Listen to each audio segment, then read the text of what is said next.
दोस्तों नमस्कार। आशा है कि आप अच्छे होंगे। मैं हूँ एक लेखक विजय कुमार। आज चर्चा करते हैं, क्या इस्लाम सचमुच में बहुत तेज़ी से फैल रहा है या बहुत तेज़ी से फैलेगा। तो सबसे बड़ी चीज़ ये है कि जिस तरह आप शिक्षा का विकास करते जाएंगे, इस्लाम के फैलने की दर घटती जाएगी, क्योंकि इस्लाम बुद्धिहीनों द्वारा अपनाए जाने आइडियोलॉजी है। इन्होंने ये कि हमें 72 हूर मिलेंगी, वहाँ से किसी ने बताया है कि इनको 72 हूरें मिलेंगी या जन्नत मिलेगी या जहन्नुम मिलेगी उनको जो इस्लाम को नहीं मानते। तो ये सब झूठी बातें हैं, क्योंकि किसी ने वहाँ से बताया कि जन्नत मिलेगी, वहाँ 72 हूरें हैं। यानी कि झूठ पर विश्वास करने से आपका आईक्यू गिरता है। इसलिए जो एक सर्वे किया गया उसमें ये पाया गया कि मुसलमानों का आईक्यू सबसे कम होता है और मुसलमान इस्लाम अब फैलने की कोई संभावना नहीं है। तो यह इस बात पर निर्भर करता है कि आप फिर से उठ खड़े होने से क्या मतलब रखते हैं। इस्लाम तेज़ी से बढ़ रहा है क्योंकि इसके सभी अनुयायी देश के दुनिया के हर देश में पागलों की तरह बच्चा पैदा करने पर तुले हैं, बस इस उम्मीद में कि उस देश पर कब्जा कर लेंगे और उस पर सरिया थोप देंगे। वो केवल ऐसे इसलिए करते हैं कि उन्हें लगता है कि अल्लाह की इच्छा है कि इस्लाम पूरे जगत पर हावी हो जाए। लेकिन अगर आप वही कह रहे हैं कि इस्लाम तेज़ी से फैल रहा है और जो मैं सोच रहा हूँ, यानी फिर से खड़े होने का मतलब है कि दुनिया भर में इस्लाम स्वर्ण युग की तरह एक तरह से बौद्धिक क्षमता विकसित करना, जिसे सभी मुसलमान बड़े प्यार से याद करते हैं, तो इसकी कोई संभावना नहीं है। अब इस्लाम कभी भी गोल्डन एज में जा नहीं सकता, क्योंकि इस्लाम की गोल्डन एज जब ही थी जब इस्लाम में लोगों में शिक्षा की कमी थी, लोग मूर्खतापूर्ण बातों पर विश्वास रखते थे। अब आप समझिए कि वो किताब जो मोहम्मद के मरने के 2 साल बाद उसको कंपाइल्ड किया गया उस्मान ने, और 50 साल बाद उसका नया संस्करण लाया गया वो तीसरे खलीफा द्वारा, वो पुस्तक कैसे प्रासंगिक हो सकती है। और हदीसें मोहम्मद की 250 साल बाद लिखी गई। तो ये जो अब्बासी खलीफा थे, उन्होंने मोहम्मद को ग्लैमराइज करने की कोशिश की, उसको रोमांटाइज करने की कोशिश की और उसका कैरेक्टर ऐसा कर दिया जैसे कि वो बहुत दूसरे ग्रह से आया हुआ प्राणी है, जबकि उसकी सच्चाई लोगों ने इतिहास को पढ़ा नहीं, लोगों ने हदीसों को नहीं पढ़ा, कुरान को ढंग से नहीं पढ़ा। और जब लोग कुरान ढंग से पढ़ने लगे, इंफॉर्मेशन टेक्नोलॉजी आई, तो ये सारा इस्लाम का सिरजा बिखर गया। अब कम आईक्यू वाले लोग, जिनमें कि मुसलमानों का आई सबसे कम है, वो ये सोच कर, इवन मौलाना, ये जो अपने को इस्लामिक स्कॉलर कहते हैं, उन मौलानाओं का आईक्यू भी बहुत कम है, क्योंकि वो ऐसी चीज़ों को मानते हैं जो संवरता हो ही नहीं सकती। क्या ये संभव है कि पृथ्वी स्थिर हो जाए और सूर्य उसके चारों तरफ चक्कर काटने लगे? ये ऐसा अल्लाह का कथन है, कुरान के अल्लाह का कथन है। तो इस्लाम को फैलने की अब कोई संभावना दूर दूर तक नहीं दिखती। इसके अलावा मैंने दावा, एक इस्लामों की एक संस्था है कि यूट्यूबर्स, मैंने पैनल देखे हैं जिनमें शिकायत की गई है कि इस्लामी देशों में औरत का आईक्यू 1960 और 1990 की दशक की तुलना में और भी खतरनाक दर से गिर रहा है। तो देखिए, आप प्रत्येक देशों के विश्वव्यापी औसत आईक्यू चार्ट को देखें तो आप पाएंगे इस्लामिक देश सूची में सबसे नीचे हैं, इनका आईक्यू सबसे कम है। इसकी वजह यह है कि ये उस जो किताब कभी आसमानी हो सकती है, यानी कि उस स्टेपिडिटी, उस मूर्खता को मानते हैं कि किताब आसमानी है। इस्लामी दुनिया दिन पर दिन मोटी होती जा रही है, और ठेठ इस्लामिक फैशन के अनुसार, मोटी का मतलब ये नहीं बड़ी होती जा रही है, मोटी का मतलब है वो बुद्धिहीन होती जा रही है। और ठेठ इस्लामी फैशन के अनुसार उसके लिए एकमात्र कारण उत्तरी अमेरिका को दोषी ठहराना चाहते हैं। उत्तरी अमेरिका को इसलिए दोषी ठहराना चाहते हैं कि अमेरिका गड़बड़ कर रहा। भाई, अमेरिका गड़बड़ नहीं कर रहा, तुम्हारी कुरान गड़बड़ कर रही है, तुम्हारी कुरान की आयतें गड़बड़ कर रही हैं जो गैर मुस्लिमों के खिलाफ़ हैं। और जब गैर मुस्लिमों के खिलाफ़ आप आओगे तो नेचुरली बात है कि क्रिया की विपरीत प्रतिक्रिया होती है। और इसी वजह से आज न सिर्फ एक्स मुस्लिम जिन्होंने इस्लाम छोड़ा है, बल्कि मेरे जैसे भी लोग जो इस्लाम को नहीं मानते, गैर इस्लामिक लोग भी आज इस्लाम की सच्चाई को पढ़कर और उसका खुलासा करने में लगे हुए हैं। इसलिए इस्लाम अब लोगों की नज़रों में पूरी तरह आ चुका है, इसका सिराजा बिखर चुका है और पता लग चुका है कि किस तरह इस्लाम एक झूठी फरेब आइडियोलॉजी है जिसका मानवता से दूर दूर तक लेना नहीं है, बल्कि ये इंसानियत की एक बहुत बड़ी दुश्मन है। ये हमारे मुस्लिम भाई भी समझने लगे हैं कि अगर अल्लाह पूरी दुनिया को बनाने वाला है तो फिर वह लोगों में भेदभाव कैसे करता है, और फिर अगर अल्लाह गुमराह करता है, जिसको चाहता है गुमराह करता है, तो जो पैदा ही नॉन मुस्लिम हुए हैं तो अल्लाह ने तो लगता है उनके माँ बापों को भी गुमराह कर दिया। और अल्लाह का तो बस चला ही नहीं कि एक आदमी नॉन मुस्लिम पैदा हो गया, उसका गर्भाधान हो गया है गैर मुस्लिम स्त्री का, तो अल्लाह को तो कुछ अता पता ही नहीं है। तो ये झूठे अल्लाह के नाम पर जो फैलेसी चलाई है, जो कपोल कल्पना चलाई है, अब इसकी कोई आवश्यकता नहीं है इस दुनिया में। दूसरी बात, जो सबसे बड़ा विरोध इस्लाम का होता है, इस बात पर होता है, भाई आपने ये कैसे मान लिया कि मुसलमान सुपीरियर है और गैर मुस्लिम सुपीरियर नहीं है, जबकि सच्चाई ये है कि आज अल्लाह के बंदे सबसे ज़्यादा पिछड़े हुए लोग हैं, सबसे ज़्यादा कुपोषित हैं, सबसे ज़्यादा मेंटली डिस्टर्ब हैं।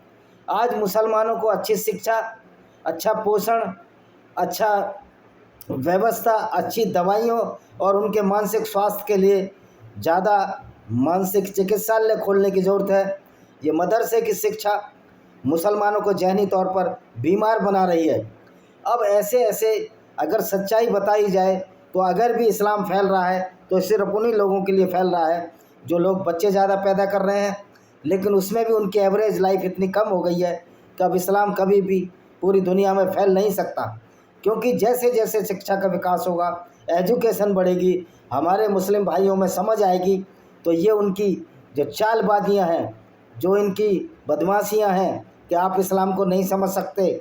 अब इस्लाम को समझने के लिए बहुत बड़ा दिल और गुर्दा चाहिए।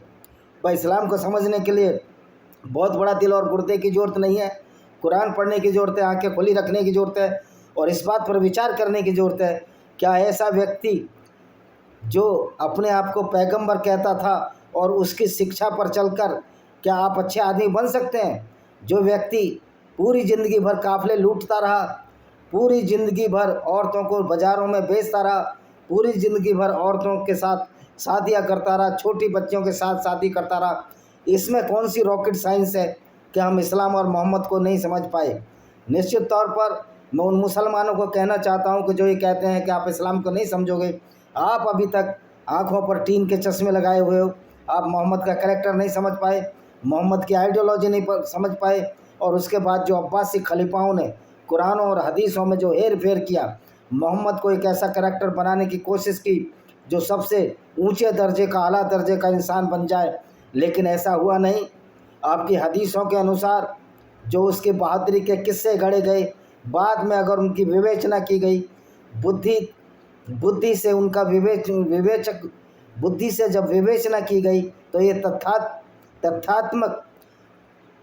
तथ्यात्मक चीज़ें सर्वविदित हुई कि जो उसका मोहम्मद का उद्देश्य था और जो अब्बासी खलीफाओं का उद्देश्य था कि क्राइम को महिमा मंडन करना, इस्लाम के नाम पर उसकी को पोल खुल गई। पूरी तरह से सर्व अध्ययन करने के पश्चात ये लगा ये तो इस्लाम में तो कुछ है ही नहीं। हदीसों में इस तरह की बातें लिखी गई जिससे साबित होता है कि मोहम्मद एक न सिर्फ झूठे पैगंबर थे बल्कि झूठ बोलने में भी माहिर थे। और वैसे भी जब उनको बचपन में ही उनकी माँ अमीना बी ने उनकी दाई हलीमा को 2 साल की उम्र में दे दिया था तो उनको फिट्स आने लगे थे। तो दाई हलीमा वापस लेने गई अमीना बी को कि ये अपना बच्चा वापस लो, क्योंकि ये बच्चा इसको फिट्स आते हैं। फिर सोचकर 2 साल के लिए वो फिर ले गई कि शायद हमारे भाग्य सुधर जाएं। लेकिन जब देखा कि बच्चे को फिट्स आ रहे हैं, बच्चे को मिर्गी के दौरे आ रहे हैं, तो दाई हलीमा ने फिर अमीना बी के पास ले गया और अमीना बी भी चल बसी। उसके बाद इनके पिता तो जन्म से पहले ही चल बसे थे, कोई कहता है 2.5 साल पहले, कोई सब कहता है 6 महीने पहले, बहरहाल जो भी हो हम इस पर कोई टिप्पणी नहीं करेंगे। तो चल बसे। उसके बाद इनका पालन पोषण अमीना बी के मरने के बाद इनके चाचा अबू तालिब ने किया। तो ये बच्चा शुरू से ही लाड़ प्यार से वंचित रहा। हालांकि इनके चाचा अबू तालिब ने भी बहुत इसको प्यार देने की कोशिश की, लेकिन ये बच्चा जब बड़ा हो गया, अपने को इस्लाम का पैगंबर घोषित कर दिया। इसी बच्चे ने चाचा अबू तालिब को धता बता दी और कहा कि मेरे चाचा, मेरे माँ बाप दोनों ही गैर मुस्लिम थे, इसलिए नरक में जाएंगे या जहन्नुम में जाएंगे। अब ये बताइए कि पैगंबर को क्या इतनी भी थोड़ी भी अकल नहीं थी कि जब इस्लाम आया ही नहीं था, मोहम्मद के ज़माने में जब 610 ईस्वी में मोहम्मद ने इस्लाम का आगाज़ किया, एक उसका लॉन्च किया, लॉन्च पैड हुआ, तब मोहम्मद के माता पिता तो मर चुके थे, तो वो कैसे इस्लाम को कबूल कर लेते, या मोहम्मद से पहले जिन्होंने इस्लाम कबूल नहीं किया वो सारे जहन्नुम में कैसे जाएंगे। तो इन्हीं झूठ के आधार पर ये चर्चा, इसका खुलासा कर सकते हैं कि थोड़ा सा बहुत बुद्धिमान व्यक्ति होगा, वो इस्लाम को अगर आगे बढ़ाना चाहेगा तो ये उसकी मूर्खता ही होगी। कोई भी बुद्धिमान व्यक्ति जिसमें भी थोड़ा बहुत ज्ञान है, थोड़ी बहुत अकल है, वो इस्लाम को धत्ता बता देगा। अगर वो धत्ता नहीं बताता है तो वो अपनी ज़िंदगी ख़राब कर रहा है, एक ऐसी विचारधारा में जी रहा है जो झूठ फराड और षड्यंत्रों पर टंगी हुई है। अब लोग कहते हैं कि इस्लाम का इतना प्रचार प्रसार कैसे हुआ, तो इस्लाम का प्रचार प्रसार होने की वजह है कि शुरू में जो यहूदी थे, जो मोहम्मद के ज़माने में यहूदी कबीले थे, वो आपस में ही लड़ा करते थे और मोहम्मद ने इसी का फ़ायदा उठाया।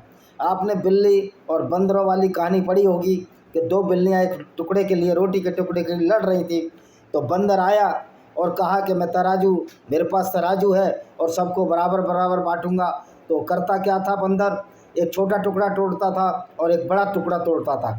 छोटा टुकड़ा के बराबर करने के लिए बड़े टुकड़े में से थोड़ा तोड़ता था, दोनों को बराबर करने की कोशिश करता था, लेकिन उस टुकड़े को फिर खा जाता था। इस तरह बंदर धीरे धीरे सारा हाल खा गया, सारा माल खा गया और बिल्ली को कुछ भी नहीं मिला, दोनों बिल्लियां झगड़ती रहीं।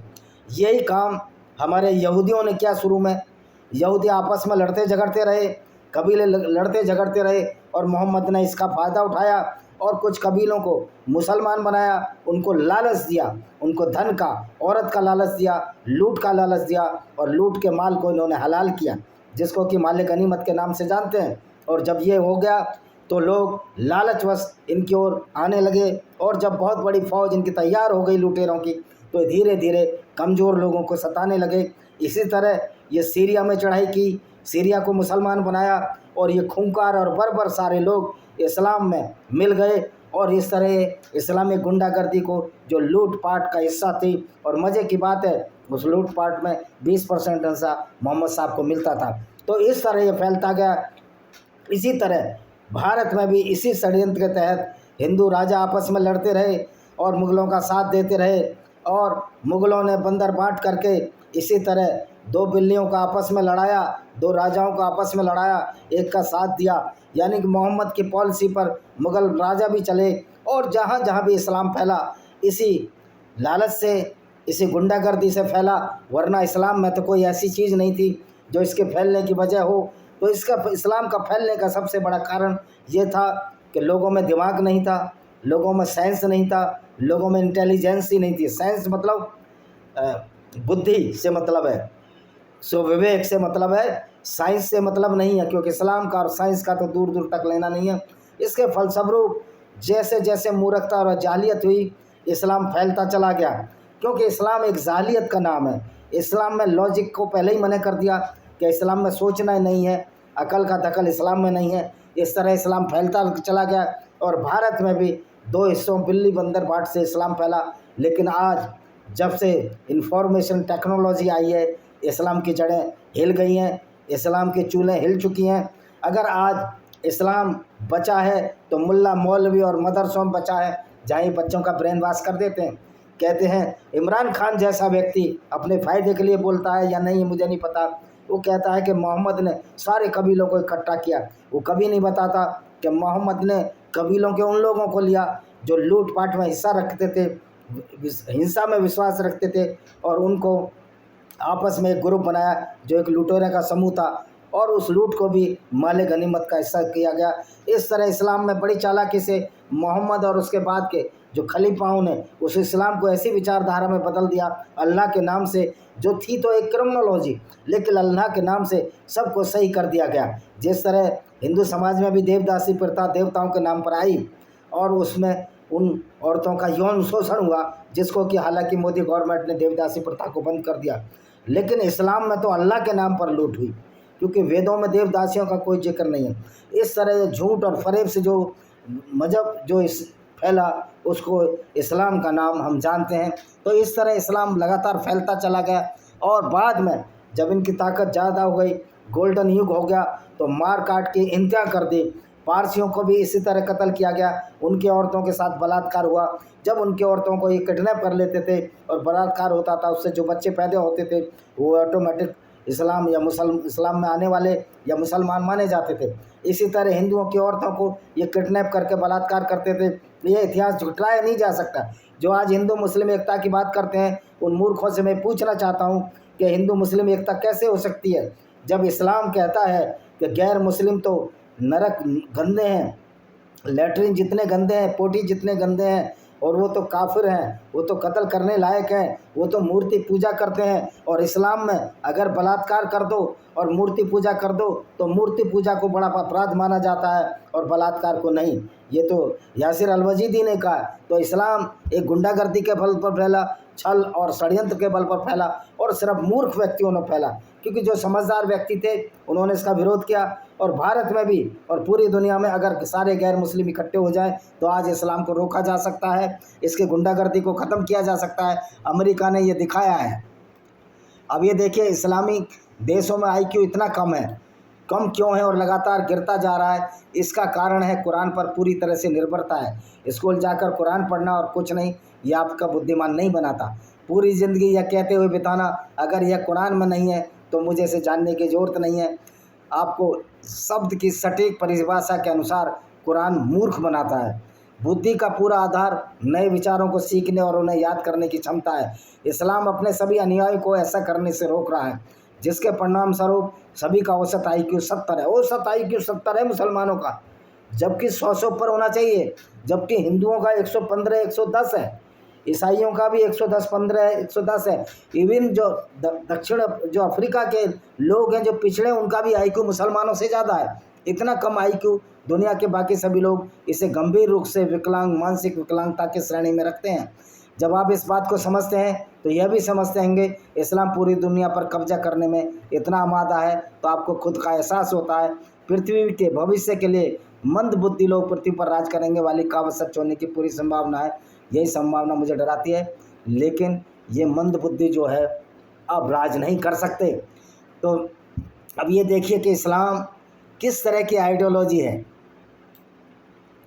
अब ये देखिए, इनका स्वर्ण पढ़ते हैं। इस्लामिक स्वर्ण काफ़ी हद तक भारतीय स्वर्ण युग है, और यह भी मिथ्या नाम है। फारस जो ईरान की समृद्धि थी वो इस्लामिक समृद्धि नहीं थी। फारस एक उन्नत संस्कृति थी जिस पर बर्बर अरबी मुस्लिम गिरोहों और बाद में बर्बर मंगोल गिरोहों के आक्रमण करके कब्जा कर लिया, और फारसी लोग उस ज्ञान को बनाए रखने के लिए और विकसित करने में कामयाब रहे, जिसने उन्हें एक महान सभ्यता बनाया था। इसलिए इस्लामिक स्वर्ण युग कहना इतना ही बेतुका है जितना कि यूरोपीय पुनर्जागरण को कैथोलिक स्वर्ण युग कहना। जब हमने इस्लाम द्वारा अन्य धर्मों के विकास को प्रोत्साहित करने के बारे में पढ़ा तो हम हंसते हंसते लोटपोट होते हैं। इस्लामिक कलमा बहुत सरल सीधा है, अल्लाह के अलावा कोई ईश्वर नहीं और मोहम्मद उसके पैगंबर हैं, और वो इसे गंभीरता से लेते हैं। जिन लोगों ने शाखा खोलने का प्रयास किया उन्हें अब भी गंभीर रूप से सताया जाता है। सिख जो शुरू में शांति प्रिय लोग थे, एक लड़ाकू जाति बन गए और विद्रोह शुरू कर दिया, और मुस्लिम मुगल वंश के साथ भीषण युद्ध लड़े, क्योंकि उनके कई गुरुओं को मुस्लिम सम्राटों द्वारा बुरी तरह प्रभावित किया या उन्हें मार दिया गया। तो आप ये देखिए, भारत पाकिस्तान के पंजाब हिस्सों में सिखों का कत्लेआम किया गया, और पंजाब के भारतीय हिस्सों में सिखों और हिंदुओं द्वारा मुसलमानों का शारीरिक कत्लेआम किया। अपने आरंभिक इस्लाम में महिलाओं के अधिकार के बारे जो लेख लिखा गया है वह एक बेवकूफ़ी है। इस्लाम सिर्फ इसलिए आगे बढ़ रहा था कि लोग समझ नहीं रहे थे, लोग मूर्ख थे। लेकिन आप ये देखिए, अब ये इस्लाम कैसे फैल सकता है। मोहम्मद के आदेश के बाद बेटे ने अपनी पत्नी से तलाक दिया, और किस तरह वह आदमी अपनी बहू के पीछे वासना रखता था और उसी के साथ उसने वो कर लिया। तो अगले 10 वर्षों में देखिए, उदाहरण के लिए अब मोहम्मद को लीजिए, अगले 10 वर्षों में उन्होंने कई महिलाओं से विवाह किया। कुछ मामलों में विवाह उस समय की प्रथा के अनुसार राजनीतिक संबंधों को मजबूर करने के लिए हुए। कुछ मामलों में विवाह में युद्ध में मारे गए और मुसलमानों की विधवाओं एवं शहीद शत्रु की पत्नी को शारीरिक और आर्थिक आश्रय प्रदान किया।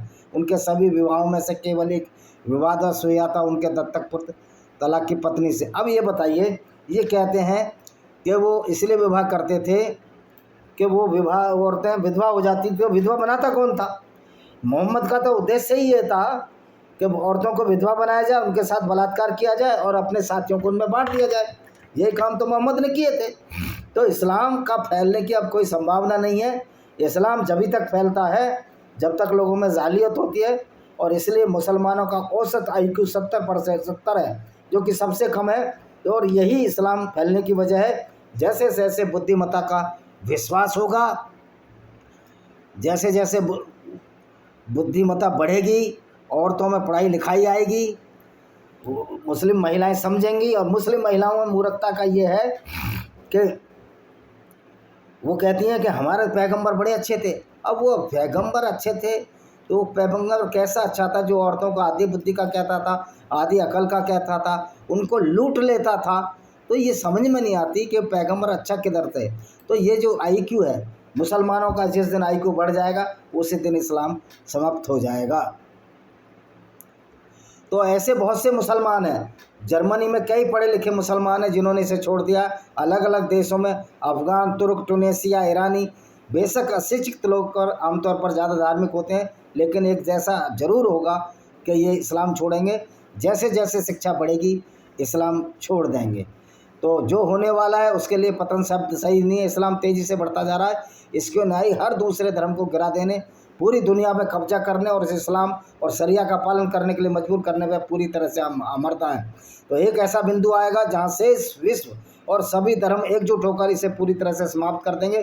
तीसरा भी कम से कम पूरे विश्व में बहुत खूनी गिरफ्तारियों की श्रृंखला शुरू हो जाएगी। तो ये देखिए, ये इस्लाम ज़रूर ख़त्म होगा। जैसे जैसे इस्लाम का आतंक बढ़ जाएगा इस्लाम ख़त्म हो जाएगा। इसी के साथ हम इस वीडियो को विराम देते हैं। वंदे मातरम। जय हिंद। आपका दिन शुभ हो।